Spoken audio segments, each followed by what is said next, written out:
Hello and welcome day students.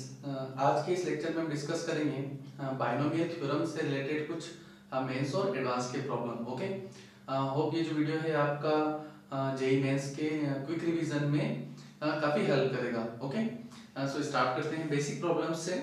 सबसे पहला जो प्रॉब्लम है अपना that if a is the sum of the odd terms and b is the sum of even terms in the expansion of x plus a whole power n, then find a square minus b square. Okay, so सबसे पहले तो हम इसका expansion लिख लेते हैं।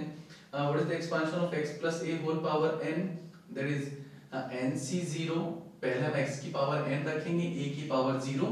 अब x की पावर को एक एक करके कम करते हुए चलना है। सो nc1 x power n minus 1 into a power 1, a की पावर का वैल्यू बढ़ाना है। ओके, यहाँ पर हमें ध्यान रखना है कि x की जो पावर है और a की जो पावर है, दोनों का जो सम है वो हमेशा ही n होता है। Okay, so there is nc2 into x power n minus 2 into a square up to जो हमारा लास्ट टर्म बनेगा, there is ncn x power 0 into a power n। Okay, आप इसको रिवर्स करके लिखेंगे तो भी एक ही बात है, क्योंकि nc जो n का वैल्यू होता है that is equals to nc0। Okay, अब यहाँ पर बोला गया है कि ये जो सम है, ये इसमें a is the sum of the odd terms, means ये वाला टर्म, दैट टर्म, इन सब का जो वैल्यू है, इन सब का जो सम है that is equals to a। हमें ये नहीं पता कि n ऑड है या इवन है, उससे कोई फर्क भी नहीं पड़ रहा। ओके, सो यहाँ से हम कह सकते हैं कि x plus a का जो वैल्यू है that is whole power n, ये इसमें जो ऑड टर्म्स होंगे जितने भी, वो तो a हो जाएगी, और जितना भी इवन टर्म्स का सम है दैट इज b। ये आपको बोला गया b is the sum of even terms. यहाँ से इक्वेशन नंबर 1 हो गई। ओके, अब मैं यहाँ पर x माइनस a का अगर मैं एक्सपांशन करूं तो x minus a power n क्या हो जाएगा, that is nc0 x power n minus nc1 x power n minus 1 a plus nc2 x power n minus 2 a square and up to so on. Okay, अब अगर आप ध्यान से देखें तो जो ऑड पावर्स थी, जो ऑड टर्म्स थी, वो तो पॉजिटिव पॉजिटिव पॉजिटिव में ही रहेगी, तो उनका जो सम होगा वो तो a ही रहेगा। लेकिन जो इवन पावर्स हैं, सभी इवन पावर्स में से हम माइनस को अगर कॉमन ले लेंगे, जो इवन टर्म्स थे, सॉरी, जो इवन टर्म्स है उनका जो सम है उसमें से अगर मैं माइनस को कॉमन ले लूंगा तो उनका जो सम है वो b बन जाएगा। So minus b, so x minus a whole power n, that is equation number second. अब मैं 1 और 2 को अगर मल्टीप्लाई कर देता हूं तो ये बन जाएगा x square minus a square whole raise to the power n, and that is equals to a square minus b square. So the required answer is x square minus a square whole power n। Okay, काफी basic question है, बस ये expansion हमें पता होना चाहिए। Okay, सो चलते हैं नेक्स्ट प्रॉब्लम पर। अपना जो नेक्स्ट प्रॉब्लम है that is the find the coefficient of x power 9 in x minus 1 x minus 4 x minus 9 up to x minus 100। Okay, जब भी इस टाइप का प्रॉब्लम हमें मिले तो सबसे पहले तो आप ये चेक करिए कि इसका जो हाईएस्ट डिग्री है वो कितना है। हम इसको ऐसे भी लिख सकते हैं, that is x minus 1 square, x minus 2 square, x minus 3 square up to x minus 10 square. Okay, यहाँ पर जब मैं सबको मल्टीप्लाई करूंगा तो हमें हाईएस्ट डिग्री मिलेगा कितना, 10, लेकिन हमें कितना चाहिए, 9। ओके, सो मैं x पावर 9 को कैसे बना सकता हूँ, फॉर्मेट को आप ध्यान रखिए। हालांकि इस क्वेश्चन को हम दो तरीके से कर सकते हैं, पहले हम बाइनोमियल तरीके से करके देखते हैं, फिर इसको मैं आपको जो पॉलिनोमियल का जो तरीका होता है उससे भी सॉल्व करके देखेंगे। मैं x पावर 9 को कैसे बना सकता हूँ, देखिए, अगर मैं यहाँ से x माइनस 1 होल स्क्वायर को बाहर ले लेता हूँ तो बाकी जितने भी टर्म्स हमारे पास में बचेंगे उनका जो हाईएस्ट डिग्री होगा दैट इज x पावर 9, और x पावर 9 का जो कोएफिशिएंट होगा दैट इज 1। यहाँ से माइनस 1 स्क्वायर का जब x पावर 9 में मल्टीप्लाई होगा सो that is minus 1 square into x power 9, तो यहाँ से जो हमें x पावर 9 का कोएफिशिएंट मिलेगा that is minus of 1 square. Okay, that is minus of 1 square, sorry, that is minus of 1 square, क्योंकि वो माइनस 1 का होल स्क्वायर करेंगे तो प्लस 1 हो जाएगा। अब मैं x पावर 9 को कैसे बना सकता हूं, तो मैं x माइनस 2 स्क्वायर को बाहर ले लूं, तो जब मैं x पावर 2 स्क्वायर को बाहर लूंगा तो बाकी में क्या बनेगा, बाकी फैक्टर जो होंगे वो x minus one square, x minus three square up to x minus 10 square, उनका जब मल्टीप्लाई करूंगा तो जो हाईएस्ट डिग्री मिलेगा वो x पावर 9 मिलेगा। x पावर 9 का कोफिशिएंट उसमें भी 1 होगा, लेकिन जब वो माइनस टू स्क्वायर से मल्टीप्लाई होगा, x से मल्टीप्लाई कर देंगे तो वो तो x पावर 10 में चला जाएगा। Okay, so minus of two square से जब मल्टीप्लाई करूंगा x पावर 9 को, सो यहाँ से x पावर 9 का जो कोफिशिएंट मिलेगा वो मिलेगा minus of two square. Okay, ऐसे ही चलते जाएंगे तो ये मिलेगा x power minus of 10 square, और यहाँ पर जो x पावर 9 का जो कोफिशिएंट आएगा दैट इज अगेन 1, तो यहाँ से वैल्यू हो जाएगा हमारा माइनस ऑफ 10 स्क्वायर। ओके, तो ये जो हमें वैल्यूज मिल रहे हैं that are the coefficients of x power 9। अब हम इन सबको ऐड कर लेते हैं, सो हमारा जो रिक्वायर्ड आंसर होगा that is coefficient of x power 9 वो क्या हो जाएगा, that is minus of 1 square minus of 2 square up to minus of 10 square, minus को मैंने कॉमन ले लिया, that is 1 square plus 2 square up to 10, so that is n into n plus 1 into 2n plus 1 upon 6, so that is our answer। Okay, ये तरीका हो गया binomial का। अब हम इसको पॉलिनोमियल से देखते हैं। ओके, यहाँ पर आप देखें कि ये पॉलिनोमियल लिखी हुई है जिसका जो हाईएस्ट डिग्री है वो 10 है, तो इसको मैं ऐसे भी लिख सकता हूँ that x minus 1 square into x minus 2 square up to x minus 10 square is equals to a times x to the power 10, हम इसको a1 ले लेते हैं, that is a to x power 9 up to so on। Okay, अब इस equation के 10 roots हैं और रूट्स क्या क्या है, 1 square 2 square 3 square are the roots of that equation. Okay, तो यहाँ पर अगर मैं सम ऑफ रूट की बात करूं टेकिंग 1 एट ए टाइम, तो sum of roots taking 1 at a time क्या होगा, that is 1 square plus 2 square up to 10 square, and that is equals to यहां से प्लस माइनस अल्टरनेट करते हैं हम। So sum of root taking 1 at a time होता है coefficient of x power 9 that is a2 पर उसके ऊपर माइनस लगा है, so that is minus of a2 upon a1, और कोफिशिएंट ऑफ a1 का जो वैल्यू है वो तो 1 ही है, क्योंकि जो x पावर 10 का जो कोफिशिएंट मिलेगा हमें मल्टीप्लाई करने पर वो हमें 1 मिलेगा। ओके, सो 1, सो यहाँ से भी a2 का वैल्यू हमें मिल रहा है minus of 1 square plus 2 square up to 10 square.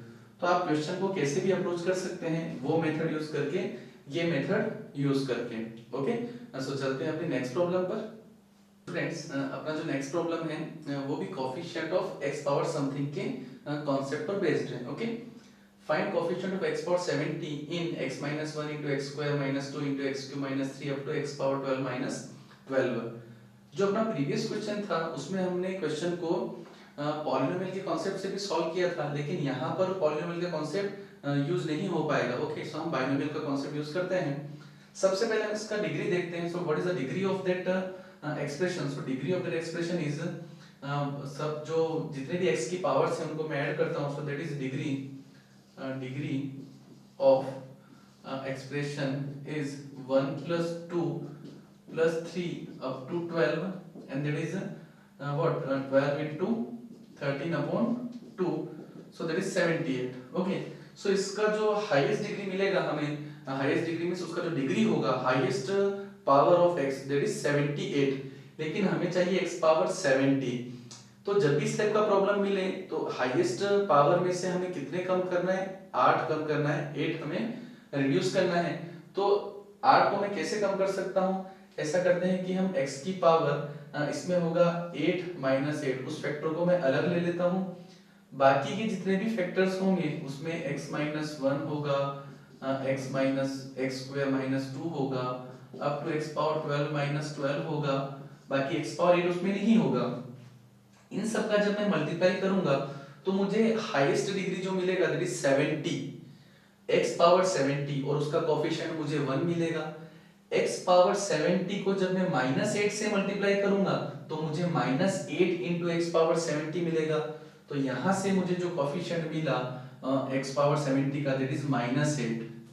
Okay, procedure का हमें ध्यान रखना है कि हमें x पावर 8 को 8 हमें उसमें से रिड्यूस करना है, कम करना है। लेकिन क्या इसी तरीके से 8 को बाहर ले जाया जा सकता है? नहीं, और भी तरीके हो सकते हैं। अब एक फैक्टर में तो यही हो सकता है, दो फैक्टर की बात करते हैं तो मैं ऐसा करता हूं कि यहाँ से x power 1 minus 1 into x power 7 minus 7 इनको बाहर ले लेते हैं। तो यहाँ पर अंदर जो बनेगा that is x minus 2 sorry x square minus 2 x cube minus 3 up to x power 12 minus 12, इनमें सभी टर्म्स होंगे, बस ये दोनों टर्म्स नहीं होंगे। इनका जब मल्टीप्लाई करूंगा तो इनका भी जो हाईएस्ट डिग्री बनेगा वो कितना बनेगा, highest power that is 70 x power 70। Okay, अब x पावर 70 का जब -1 इंटू माइनस 7 कांस्टेंट से मल्टीप्लाई होगा तो यहाँ पर मुझे कांस्टेंट मिलेगा, उसका जो कोएफिशिएंट मिलेगा दैट इज 7। सिमिलरली हम x स्क्वायर माइनस 2 ले सकते हैं, x पावर 6 माइनस 6 ले सकते हैं। ओके, सो यहाँ पर जो कोएफिशिएंट मिलेगा दैट इज 12। फिर मैं हम 3 और 5 ले सकते हैं, सो x power 3 minus 3 and that is x power 5 minus 5, तो यहाँ से हमें मिलेगा दैट इज 15। ओके, अब 4 और 4 नहीं मिल सकता क्योंकि 4 का तो एक ही फैक्टर है। क्या ये एक में हो गया, दो में हो गया, अब 3 में भी तो पॉसिबल है, 3 का देख लेते हैं। 3 क्या क्या हो सकता है, दैट इज 1 और हो सकता है 2, अगर 2 के साथ में 1 को लेता हूं तो 3 बनेगा और फिर 5 हो जाएगा। ओके, सो ये भी एक पॉसिबिलिटी है। 1 2 हो गया, 3 और 5 हो गया 8, तो 8 हमने बाहर ले लिया।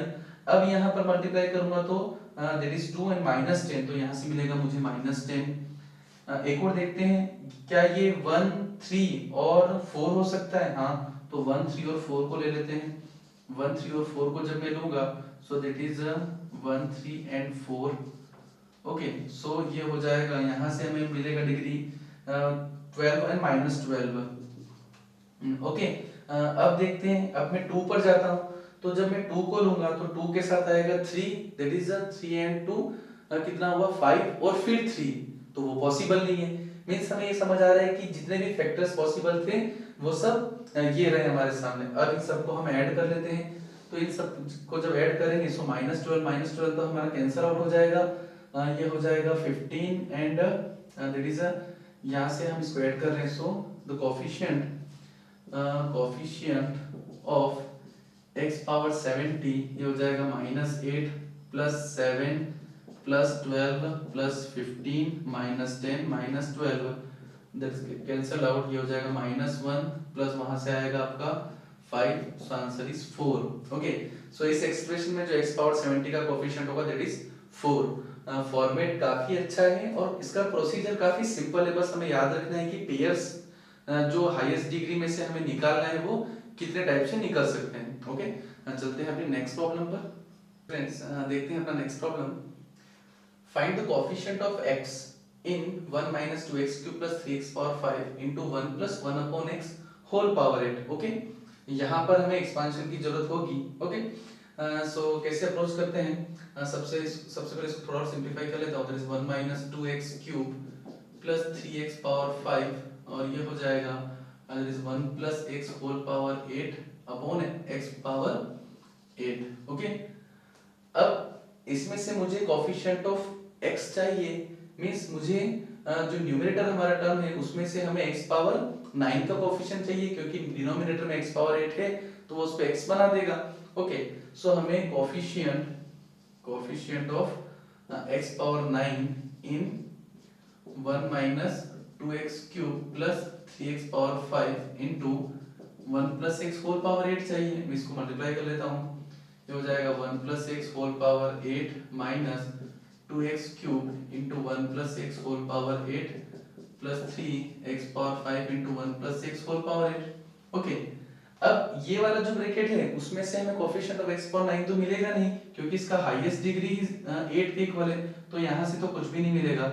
यहाँ से हमें चाहिए कोएफिशिएंट ऑफ x पावर 9, तो इसमें से मुझे कोएफिशिएंट ऑफ x पावर 6 चाहिए, इसमें से मुझे कोएफिशिएंट ऑफ x पावर 6 चाहिए, तो वो कितना होगा, दैट इज 8c6। ओके, हमने उस फॉर्मूले का यूज किया है।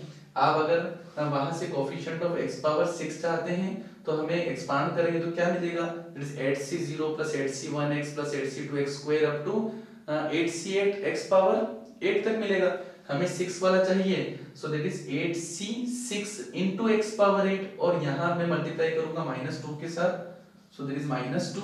ओके, सिमिलरली यहां पर मिलेगा 3 into यहां से मुझे कोएफिशिएंट ऑफ x पावर 4 चाहिए, that is 8c4।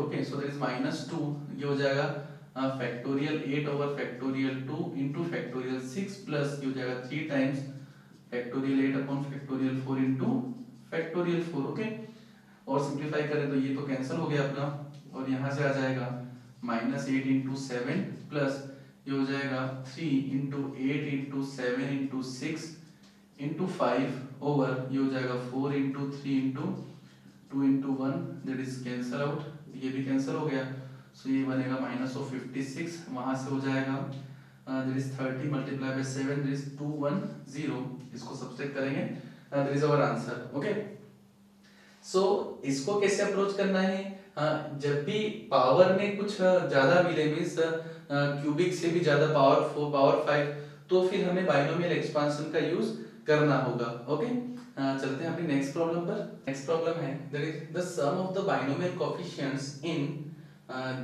Expression given है is 64, then find the value of the term independent of x। Okay, binomial coefficients की बात हो रही है, हमें खासकर ध्यान रखना है कि बाइनोमियल कोएफिशिएंट्स मींस एनसीआर वाले टर्म्स, nc0 nc1, ठीक है, तो n तक एक्सपांड हो रहा है, तो बाइनोमियल कोएफिशिएंट का सम क्या होगा, बाइनोमियल कोएफिशिएंट का सम होगा nc0 plus nc1 plus nc2 up to ncn, और ये हम जानते हैं कि इसका वैल्यू होता है 2 पावर n। ओके, मींस आपको 2 पावर n का वैल्यू गिवन है 64, तो यहां से n का वैल्यू आ रहा है हमारे पास में 6। ओके, क्योंकि 2 की पावर जो 6 बनेगा that is equals to 64, so n का वैल्यू हमें 6 मिल गया। अब हम इस एक्सपांशन का जनरल टर्म लिख लेते हैं। जनरल टर्म क्या होता है, that is pr+1 is equals to ncr, so 6cr into 2x/3 whole power n minus r into 3/2x square power r। Okay, थोड़ा और सिंपलीफाई करते हैं, so 6cr into that is 2/3 power 6 minus r into 3/2 power r into x to the power 6 minus r minus of 2r। Okay, अब हमें चाहिए independent of x, means x वहां पर नहीं होना चाहिए, सो x की जो पावर है उसको हम 0 कर देते हैं, so 6 minus 3r is equals to 0, so यहां से r का वैल्यू हमें मिल रहा है 2, सो r का वैल्यू जब मैं यहां पर 2 पुट करूंगा, सो हमारा जो टर्म मिलेगा वो तो थर्ड टर्म मिलेगा, उसका वैल्यू हो जाएगा 6c2 into 2/3 power 4 into 3/2 power 2। Okay, so t3 का जो वैल्यू आ रहा है that is factorial 6 upon factorial 2 factorial 4, ये हो जाएगा 2 power 4 2 square, so that is 2 square, तो 4 हो जाएगा, 3 power 4 3 square that is 9, so t3 का वैल्यू हमें मिलेगा 6 into 5 over 2 into 4 over 9, 2 से कैंसिल हुआ दैट इज 2 टाइम्स, और 3 से कैंसिल करेंगे, सो दैट इज ये हो जाएगा 20/3, सो थर्ड टर्म जो है वो इंडिपेंडेंट ऑफ x है और उसका वैल्यू है 20/3। ओके, चलते हैं नेक्स्ट प्रॉब्लम पर। स्टूडेंट्स, अपना जो नेक्स्ट प्रॉब्लम है that is find the sum of the rational terms in √2 plus fifth root of 3 whole power 10। Okay, rational terms चाहिए, तो सबसे पहले हम इसका जनरल टर्म लिख लेते हैं। सो इसका जनरल टर्म क्या होगा, tr+1 that is equals to ncr into √2 power 10 minus r into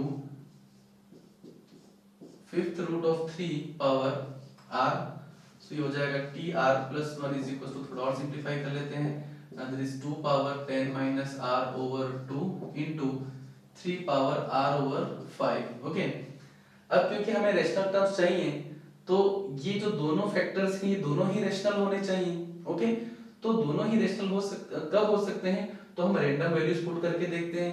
हमें ये तो पता है कि r का मैक्सिमम वैल्यू 10 हो सकता है और मिनिमम वैल्यू 0 हो सकता है, हम 0 से स्टार्ट करते हैं। अब ये भी हमें पता चल रहा है कि r के केवल 3 ही वैल्यू हो सकते हैं, इसके हिसाब से तो 0 5 और 10। ओके, क्योंकि अगर इसके अलावा मैंने कुछ और पुट किया तो वो इरेशनल टर्म बना देगा। ठीक, तो r का वैल्यू मैं पहले लेता हूँ 0, जब मैंने r का वैल्यू 0 लिया तो यहाँ पर हो जाएगा 10 माइनस 0 5 और ये हो जाएगा means r is equal to 0 possible है। तो जो पहला जो टर्म आएगा वो हमारा बनेगा 10c0 that is 2 power 10 minus 0 2 power 5 into that is 3 power 0 okay 2 power 5 क्या होगा दैट इज 32 10c0 का वैल्यू 1 हो जाएगा। अब मैं r का वैल्यू लेता हूँ 5 क्यों ले रहे हैं क्योंकि हम 3 को रेशनलाइज करना चाह रहे हैं। ये रेशनलाइज हो जाएगा तो इसके ऊपर आ जाएंगे क्योंकि अगर ये तीन ही वैल्यू पर रेशनलाइज हो रहा है इसलिए हमने 0 5 और 10 को डिसाइड किया है सिलेक्ट किया ओके। सो r का जब मैं वैल्यू 5 ले रहा हूं तो ये हो जाएगा 3 पावर 1 ये तो हो गया लेकिन 10 माइनस 5 5/2 बन गया ये रेशनल नहीं हो रहा तो ये गलत हो गया। r को वैल्यू 10 लेके देखते हैं जब r को 10 लेता तो 10 बनेगा तो ये बनेगा अपना कौन सा टर्म बनेगा दैट इज 11th ओके और ये हो जाएगा 10c 10 that is 1 10c 10 into 2 power 10 minus 10 0 होगा 2 पावर 0 ओके और ये हो जाएगा 3 power 2 that is again 1 that is 9 okay. तो हमारे पास केवल दो ही रेशनल टर्म्स आ रही है पहली और 11th ओके। सो इन दोनों का सम क्या हो जाएगा सो सम हो जाएगा that is 32 plus 9 that is equals to 41। So 41 is the answer okay. तो जब इस टाइप का प्रॉब्लम मिले तो आप कोई भी एक फैक्टर को चूज कर लें और उसको रेशनलाइज करें तो उससे हमें r की जितनी भी वैल्यूज हैं उसमें से कुछ वैल्यूज ही सिलेक्ट करनी होगी ठीक है। चलते हैं अपने नेक्स्ट प्रॉब्लम पर। Our next problem is c0 plus 4c1 plus 7c2 up to n plus 1 terms हैं ओके। c0 का मतलब है nc0 nc1 एंड nc2 ठीक। तो n plus 1 टर्म्स लिखे तो सबसे पहले हम लास्ट टर्म लिखते हैं कि वो क्या आ रहा है n plus 1th टर्म क्या होगा इसका ये जो सीरीज है यहाँ पर देखिए आप 1 4 7 है up to n plus 1 terms है ये kp फॉर्म हो रही है। सो जब मैं t n plus 1 लिखा लूंगा that is 1 plus n minus 1 into d is what 3 सो यहाँ से बनेगा 3n plus 1। तो इसका जो nth टर्म होगा ये क्या होगा that is 3n plus 1 into cn okay. जब भी इस टाइप का हमें सीरीज मिले कि बाइनोमियल कोएफिशिएंट भी है और उसके साथ में नंबर मल्टीप्लिकेशन में है तो हमारा जो अप्रोच होना चाहिए वो डिफरेंशिएशन का होना चाहिए। आप उसको डिफरेंशिएट करिए बाइनोमियल सीरीज को वहां से ही मल्टीप्लिकेशन में वो आ सकते हैं ओके। तो कैसे अप्रोच करेंगे तो सबसे पहले तो हम एक्सपांशन किसका लिखें तो हम सबसे पहले एक्सपांशन लिखते हैं 1 plus x पावर n का okay. 1 plus x power n का एक्सपांशन लिखूंगा तो ये बनेगा nc0 plus nc1x plus nc2x square up to ncn x power n okay. अब क्योंकि हमारे लास्ट टर्म में 3n plus 1 चाहिए तो 3n तभी बन सकता है जब मैं x को लिखूं x क्यूब ओके। तो इस एक्सपांशन में हमें x लिखना है कि x क्यूब लिखना है ये आपको इस फैक्टर से पता चलेगा कि n के साथ में फैक्टर कितना है ओके। तो अब मैं यहाँ पर x की जगह x प्लस क्यूब लिखूं सॉरी x क्यूब लिखूं so that is nc0 plus nc1 x to the power 3 plus nc2 x power 6 up to ncn x to the power 3n okay. लेकिन एक और प्रॉब्लम हो रही है कि जब मैं इसको डिफरेंशिएट करूंगा तो ये टर्म तो गायब ही हो जाएगा और अगर इस टर्म को बचा के रखना है तो इसके साथ में x होना चाहिए मींस इस सीरीज को हम x से मल्टीप्लाई कर देते हैं। सो x into 1 plus x cube whole power n that is equals to nc0x plus nc1x power 4 plus nc2x power 7 up to ncnx power that is 3n plus 1। अब मैं इस इक्वेशन को डिफरेंशिएट करता हूं सो that is 1 plus x cube whole power n plus x into n into 1 plus x cube whole power n minus 1 into 3x square is equals to c0 plus 4c1 plus 7c2 up to that is 3n plus 1 into ncn x to the power 3n यहाँ पर जो terms आएंगे that is c0 and x cube and that is x power 6 okay. अब हमें जो series बनती हुई दिख रही है तो हमें बस एक लास्ट काम क्या करना है कि हमें x को 1 पुट करना है। जब मैं x को 1 पुट करूंगा सो that is 2 power n plus n into that is 2 power n minus 1 and that is 3 okay and that is equals to c0 plus 4c1 up to 3n plus 1 cn। so our answer is that is a 2 power n plus 3n into 2 power n minus 1 so that is our required answer okay। तो जब भी आपको binomial coefficient के साथ में कुछ number multiplication में दिखे तो हमें अप्रोच करना है डिफरेंशिएशन से, और डिफरेंशिएशन किस एक्सपांशन का करना है वो पता चलेगा हमें उसके nth टर्म से। ओके, देखते हैं अपना नेक्स्ट प्रॉब्लम।